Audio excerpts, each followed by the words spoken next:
Trade यूनियनों ने संयुक्त विरोध प्रदर्शन करके मजदूरों को उनके गृह राज्य भेजने को आसान बनाने व संगठित क्षेत्रों के समूह कर्मचारियों को 3 महीने के लिए 750 रुपये प्रति महीना देने की मांग करते हुए लुधियाना के लघु सचिवालय में रोष प्रदर्शन किया।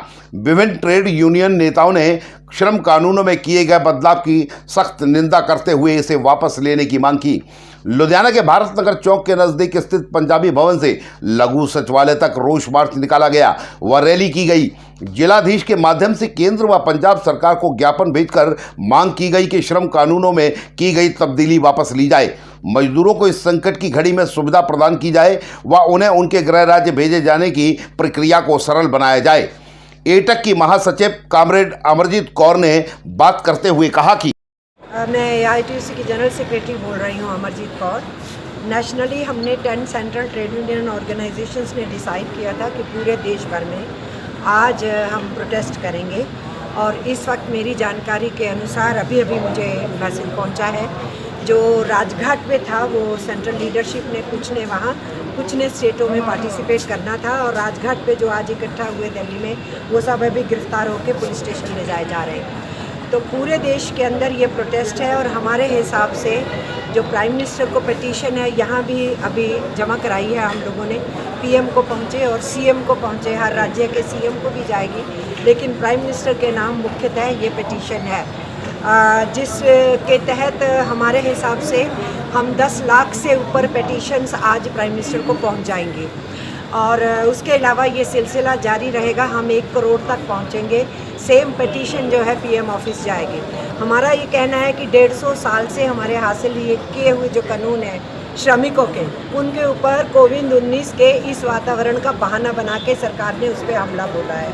तो हमारे श्रम कानूनों पे हमला बोला है, हमारे पब्लिक सेक्टर को तेज़ी से बेचने की बात की है और इसके साथ साथ सरकार ने लॉकडाउन जिस गलत ढंग से लागू किया, लॉकडाउन एक मेडिकल नेसेसिटी हो सकती है, लेकिन सरकार ने ना जनता को विश्वास में लिया, ना पार्लियामेंट को विश्वास में नहीं लिया, ना पॉलिटिकल पार्टीज़ को विश्वास में लिया, ना स्टेट गवर्नमेंट्स को विश्वास में लिया और लॉकडाउन 4 घंटे के नोटिस पे दिया।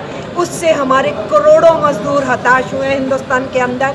इसकी जिम्मेदारी सरकार के ऊपर है।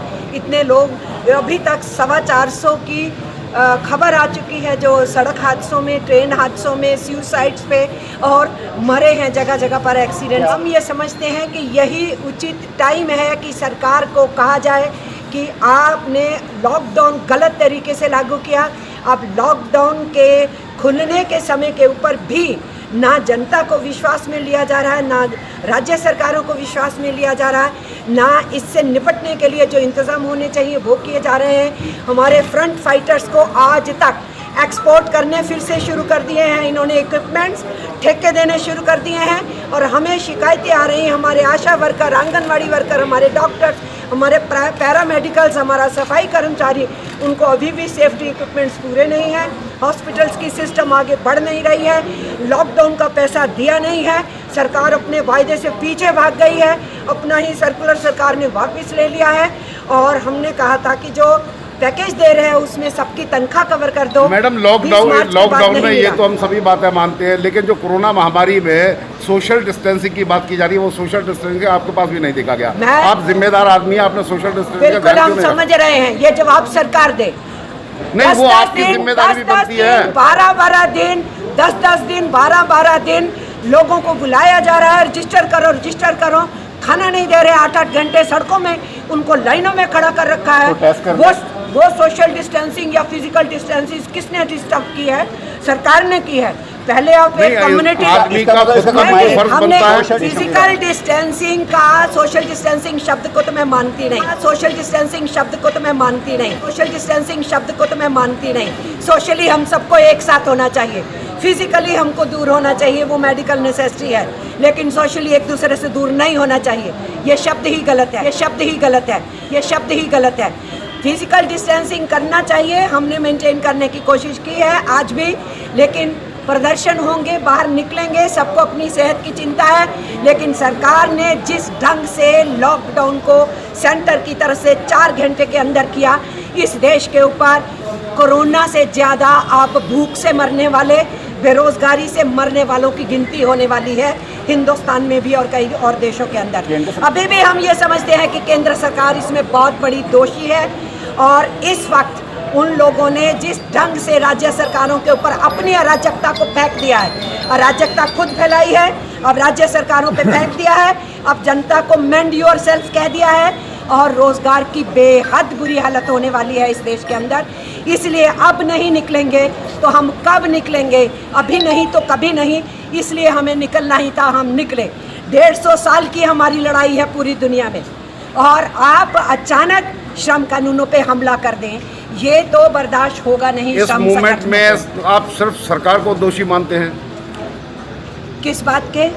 इस मूवमेंट में जो चल रही है कोरोना महामारी की, इसमें सरकार कोरोना महामारी एक प्राकृतिक आपदा है, एक मेडिकल इमरजेंसी है। सरकार ने इसको लॉ एंड ऑर्डर की प्रॉब्लम क्यों बनाया, डिजास्टर मैनेजमेंट एक्ट क्यों लाया, इसको मेडिकल इमरजेंसी की तरह क्यों नहीं डील किया? इन्होंने पूरी कानूनी व्यवस्था की तरह इसको डील किया है। ये महामारी थी, इस देश की जनता को मूर्ख नहीं समझना चाहिए सरकारों को।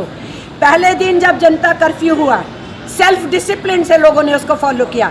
वो सिग्नल काफ़ी था टू अंडरस्टैंड कि आप अपने अपने घरों में चले जाओ, चाहे तीर्थ यात्रा पे गए हो, चाहे विद्यार्थी हो, चाहे मजदूर हो, जाओ अपने घरों में, हम सख्त लॉकडाउन करेंगे। तो आज जो ये कम्युनिटी ट्रांसमिशन हुआ है, ये नहीं होता। ये कम्युनिटी ट्रांसमिशन हो चुका है, उसके लिए सरकार जिम्मेदार है। अब इम्यूनिटी की प्रोसेस में अब जो होगा तो होगा, लेकिन हम ये समझते हैं, अभी भी हम चाहते हैं कि लोग उन नियमों को, कानूनों को जो मेडिकल इमरजेंसी के होते हैं उसको फॉलो करें, उस हिसाब से चलें, ये हम आवाम को कहेंगे। लेकिन इसका मायने ये नहीं है कि कोई आवाज़ नहीं उठाएगा। सरकार समझ रही है ये अच्छा बहाना है, पीट डालो।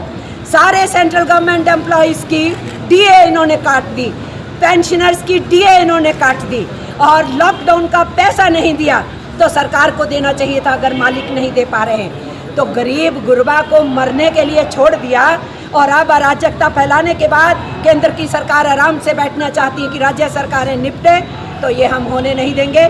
हम लड़ाई के मैदान में उतरे हैं। आज तो पहला ऑल इंडिया डे है, आने वाले दिनों में और भी हमारे संघर्ष तेज होंगे।